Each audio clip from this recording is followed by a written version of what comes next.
G'day YouTube, Warbles on a lot here with a mad scientist video. So we'll give it the traditional mad scientist video backdrop of the old wind turbine turbulence test rig, which did in fact feature in the first movie I ever made for YouTube, titled The SunFoil Project. And the SunFoil Project is hosted on my daughter's channel. Her channel name is Bulb Powder. It's got 2,985 or 895, yeah, 2,895 total views. And that was what brought me to YouTube, to publicise the results of the SunFoil project. The idea of putting a streamlined solar array onto the roof of whatever conventional car you drive will unload the car's alternator and mean that the engine does not have to push a step-up drive belt in order to turn it. Step-up drive, or a torque multiplier, is one where the big wheel drives the little wheel. In this case, 2-to-1 step-up drive, which coincidentally is the same step-up drive ratio which this car drives its alternator with. So, a video on my channel called SunFoil Short Talk will tell you how to calculate what size solar panel to put on which car. This car needs a 30-watt panel so that the battery is full of sunlight before the engine starts for the first time every day. This car needs a 70-watt panel. I just haven't fitted it yet. Needs a 70-watt panel because this car has a bigger electrical system, a bigger alternator, and has a 2.5-to-1 step-up ratio. So it needs a bigger solar array, a bigger SunFoil, aerofoil that runs on sunlight. So that's what brought me to YouTube.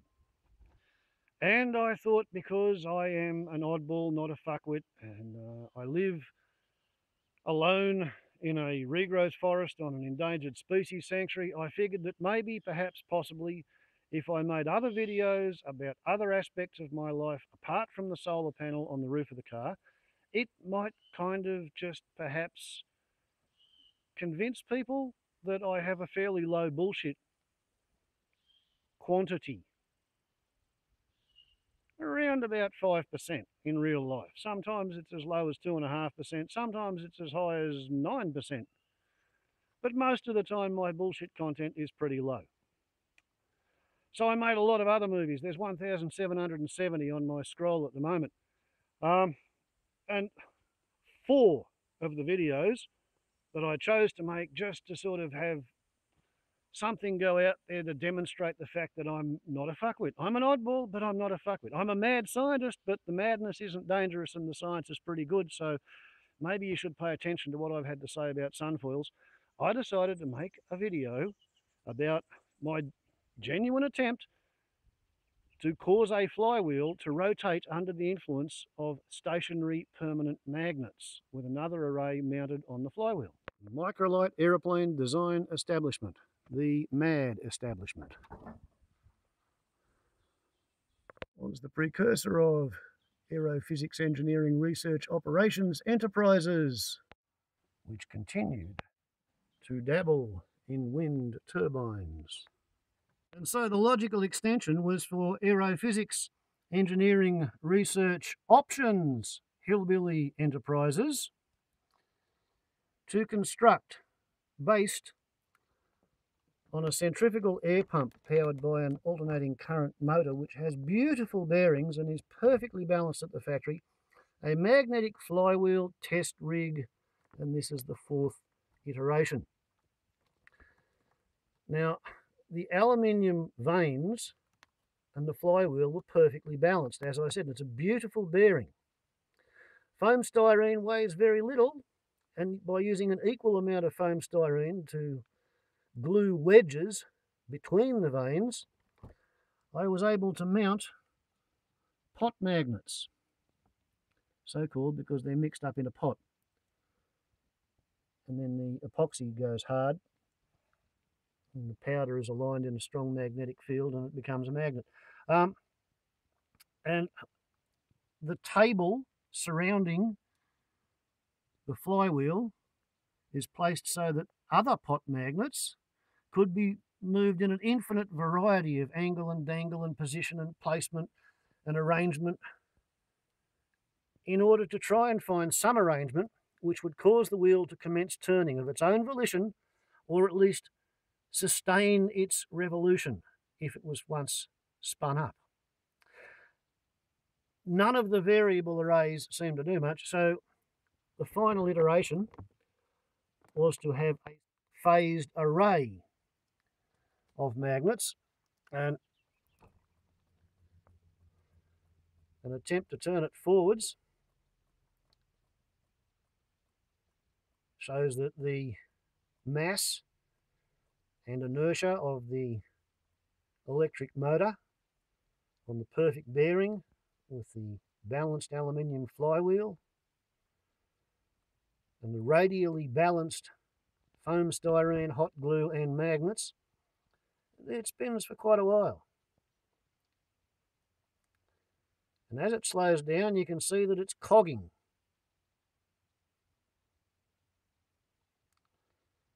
The series of videos looked at a lot of factors that could be done to ameliorate this or remove it. And if we just give it a reverse spin, you'll see that it works just as well forwards and backwards, because it does not work at all in either direction.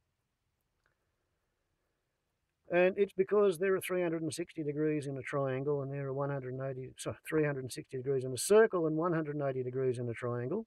And you can't alter the geometry, even if you trip your tongue over them. And the repulsive fields of the magnets feel each other out. And you get this cogging. Now this morning I got a comment from a bloke on the thread under the 4th video in the series, suggesting that we could use magnetic shielding, because magnetic shielding exists in hard drives.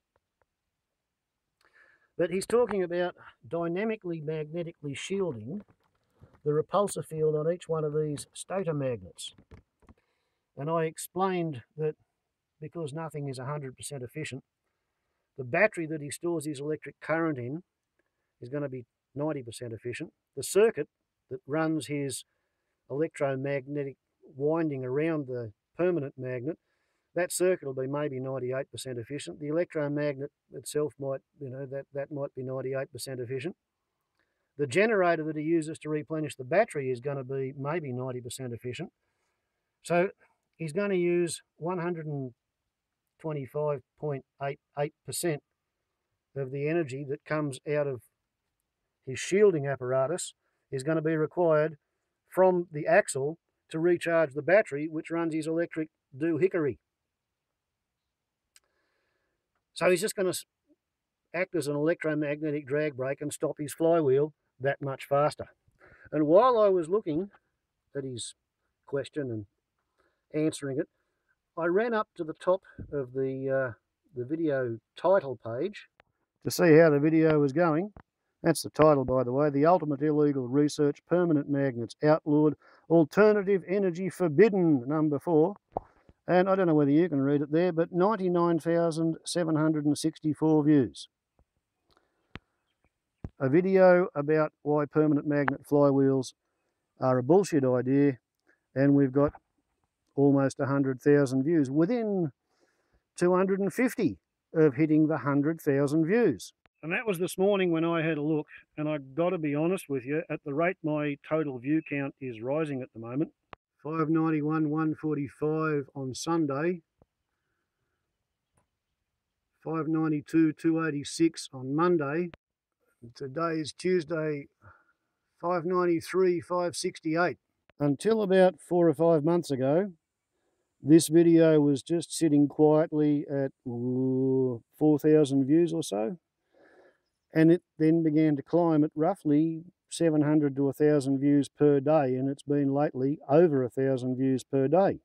And that means this magnetic flywheel, which is not self-sustaining, as of right now has 100,000 views and climbing. And that makes it between 33 and 35 times more popular on YouTube than my videos which explain why and how to put a solar panel on the roof of your car in order to save fuel and fart less greenhouse gases out of your exhaust pipe. On my own channel, the most viewed SunFoil video is called SunFoil Short Talk.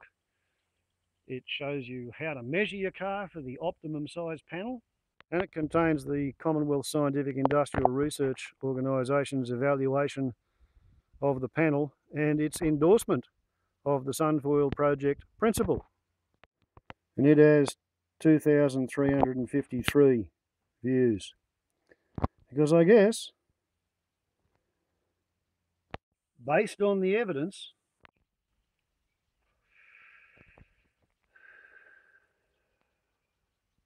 normal people would much prefer to worry about perpetual motion than to actually save fuel. And as a mad scientist, I find that bittersweet and ironic and enough to cause me to turn to drink in the middle of the morning.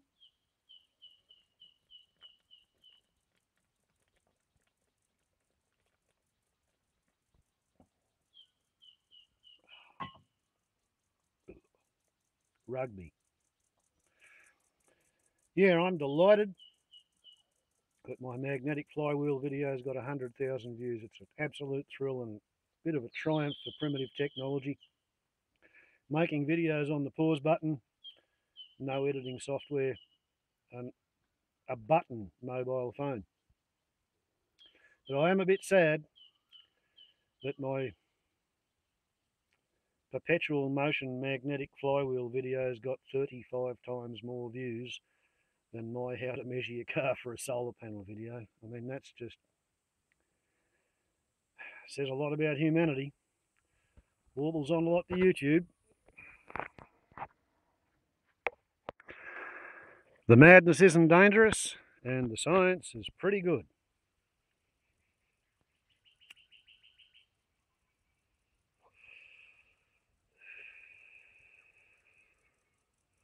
Ciao.